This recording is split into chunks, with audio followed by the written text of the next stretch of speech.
인천에서도 서울에서도 수원에서도 전세 사기를 일으킨 사람들은 모두 집 수백 채를 갖고 있던 다주택자들이었죠.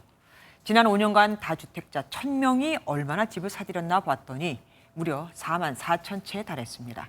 한 명당 40채가 넘는다는 얘기인데 정부는 이를 알고도 방치했던 걸까요? 아니면 몰랐던 걸까요?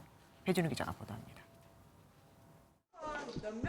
수백 명의 임차인들이 전세금을 못 돌려받아 경찰이 최근 압수수색을 진행한 수원 전세 사기 사건.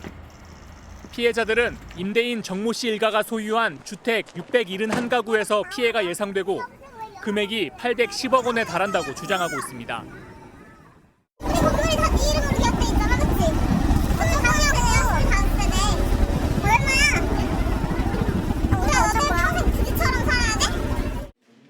소액으로 워낙 많은 집을 사들여 낮아진 전세금을 돌려줄 수 없게 된 건데 피해는 고스란히 세입자들이 보고 있습니다.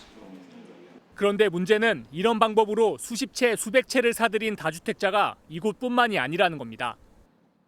다주택자 상위 1,000명이 최근 5년간 사들인 주택은 4만 4천 채가 넘는 것으로 나타났습니다.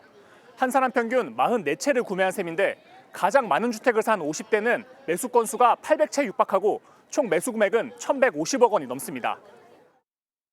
시장이 우상향할 때는 문제가 안 되지만 하향 곡선을 그리는 시기가 될 때에는 자기 자본을 다 날릴 수도 있고 임차인도 그로 인한 피해를 받을 수 있는. 사고가 빗발치자 정부는 무리한 대규모 갭 투자는 사기에 미필적 고의가 있는 것으로 보고 전세금 반환보험 가입도 제한하기로 했습니다. 하지만 세입자들이 잇따라 극단적 선택을 하는 등 곳곳에서 이미 사회 문제로 비화한 상황이어서 소 잃고 외양간 고치기라는 지적이 나옵니다. MBN 뉴스 배준우입니다. 안녕하세요. 김주하입니다. 공정하고 신속한 MBN 뉴스, 유튜브를 통해서도 만나보실 수 있습니다. 특히 더 많은 뉴스와 라이브를 보고 싶으시다면 오른쪽을 눌러서 구독하시면 됩니다. 어렵지 않죠? 빠르고 정확한 뉴스로 계속 찾아뵙겠습니다.